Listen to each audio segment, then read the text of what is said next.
I've been married for almost 25 years to the same man, and it's fun for us to go back to the beginning part of our marriage and just meeting each other and getting to know each other and just think about how different we were then than we are now, how much we've grown, but also to think back to the really rocky start that we had at the beginning. We're so different, and definitely had a falling in love experience, which was just wonderful and fun.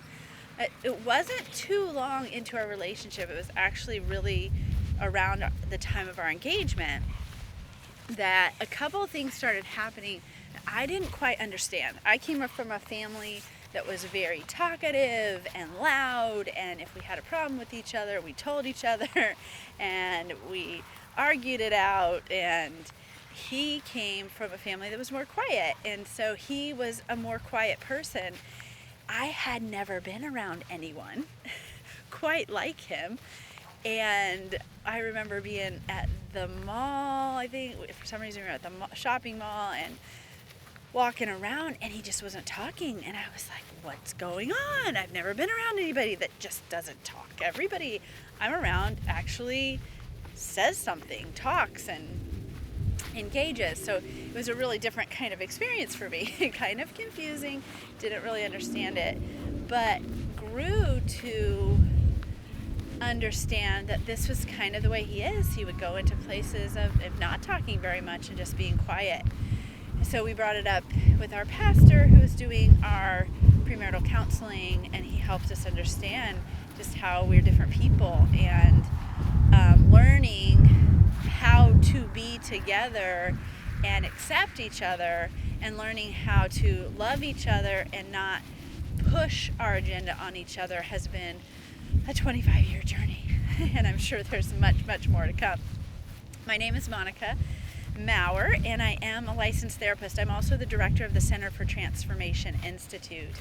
At the CFT Institute, we exist to partner with therapists in personal and professional growth. We are using the life model to do that. Life model is something that I came across almost a decade ago, and it has been transformational for me as a person who has been trying all kinds of different things for many, many years to find my own personal growth. I finally landed on the life model, and it has been so awesome. It's been so engaging and transformational. And what's happened is, as I've worked in different practices and now have my own practice with several different therapists, there's about 7 of us now, we have all grown together in the life model, in that I've been passing it on to therapists, and it's been working so well for all of us in our personal growth, and then in the growth we see with clients, that we have decided we really want to be able to share this model and what we've learned, what we've experienced with therapists everywhere. So we're partnering now with Life Model Works, who is a founding company of Life Model, the Life Model curriculum, to develop a continuing education curriculum for therapists. So go to cftinstitute.com. If you haven't done so already, check out our website, learn more about what we have going on and how you can get involved. We are working toward getting a continuing education curriculum. This episode today is going to talk about connection in marriage and how we think of that in terms of life model. And as therapists, it's such an important part. I know there's plenty of therapists who are not married, and that this might not apply, but it may apply to some other significant relationships. And if you are a therapist who is married, you may use some of these concepts to help you in your life with your spouse. I know a really important thing that has been great for my husband and I as I've been getting to know the life model is just the joy building techniques. There is a concept in life model of brain relational skills. There are identified 19 brain relational skills that are actually near extinction in our society, in our culture, because of trauma and disasters that are being passed down in families and and worldwide events that happen, there's a weakening or a lessening or an extinction that's happening for certain brain skills. Our brains can do these things, but we haven't seen them modeled because we're losing them as the generations go and as time passes on. So we want to be able to access these skills and incorporate them, especially in our most valuable relationships, being our spouse and our family members, as well as close friendships.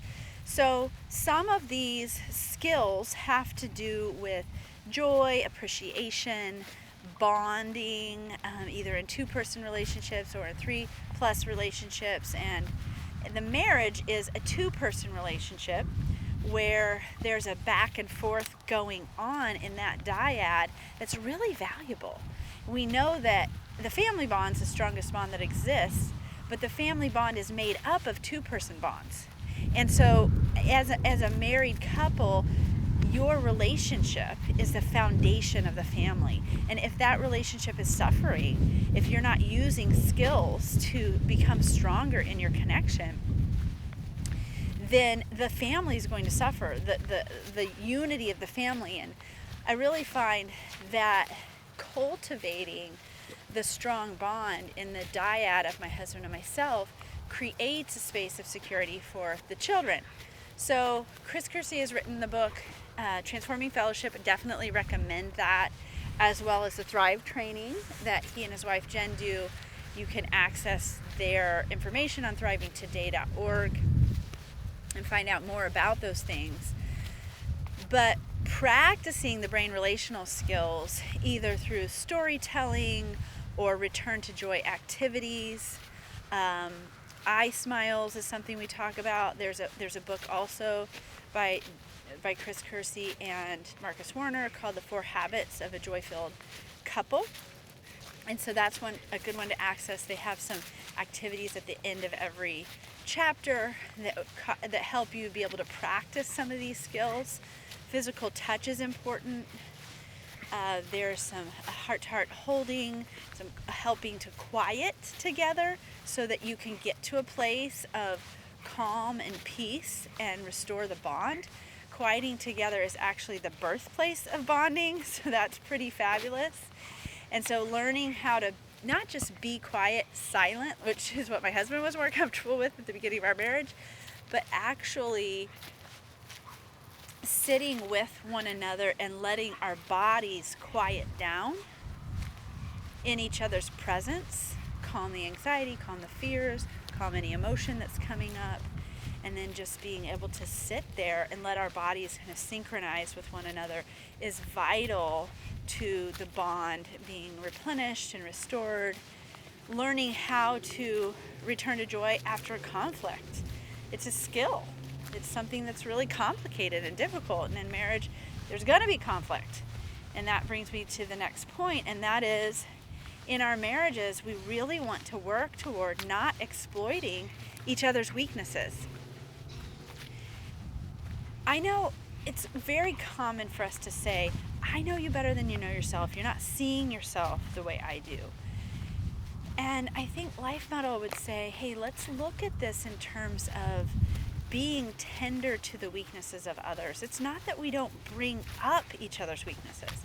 Yes, there's opportunity for bringing up things that are difficult in relationship, but there's a way to do it in which we aren't exploiting others' weaknesses and we're actually tender to them.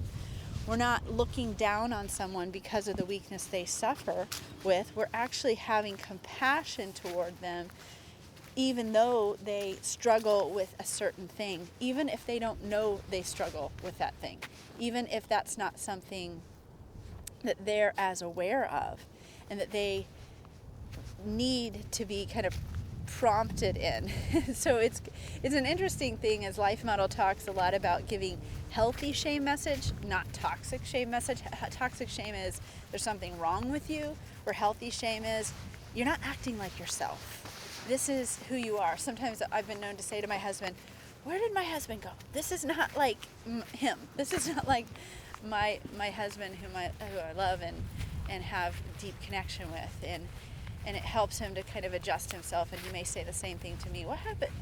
This isn't like you to be like this, in that it's not like your core identity. It's not like your true self to be like this. And that's definitely a life model concept that I think it interweaves itself throughout lots of different curriculums. So super important to be tender each other's weakness and really call each other out in terms of what it is to be your true self. And that brings me to this point, and that is speaking identity to one another, speaking true identity. I've been calling it lately the idea of identity appreciation, right? So I'm speaking appreciation to you, but I'm doing so in a way that I'm giving you an adjective to describe how I see you. And we know we can't see ourselves except through the lens of how others see us because of mirror neurons. So how important is it for us in our marriages to speak identity? It is so toxic when the person that we are connected to the most cannot see us through the lens of our true identity, of the lens of heaven, the way that God sees us. It can be so damaging to who we are. And when we get an inaccurate identity reflection from the person whose opinion we value the most in the world. So it's highly suggested to come up with a list of identity characteristics for your spouse that speak to who they truly are. Even if they barely ever act like that, even if that is not something that's typical for them to be able to do. It's so important to be able to speak those things over them on a daily basis. Even if it's 15 minutes a day, 5 minutes a day, even if you can't see each other, except for maybe a FaceTime call or a video call or a verbal message, whether it's a text message or a voice message. Speaking identity daily is huge for a coupleship. Appreciation and identity, so that our spousal relationship can grow to all it can possibly be. It's a gift to have a spouse. The word says, he who finds a wife finds a good thing. When we find a spouse, someone who wants to share their life with us, that's a beautiful thing. And it's the most difficult relationship in the world. But it's meant to be that way, because as iron sharpens iron, so a man sharpens the countenance of his friend. And we sharpen one another in our marriages when we stay connected, and we make people more important than problems, where we work through our trouble and we can see each other through the lens of our true identity, not through the lens of how we act in our woundedness and our conflict. So as therapists, we want to be on the front lines of doing the work that we need to do in these very vital relationships in our lives, and really work through to the other side to see our relationships grow in attachment and in connection, so that we can model that for the people that we serve, at our clients. I look forward to talking again very soon. Thanks so much for joining me.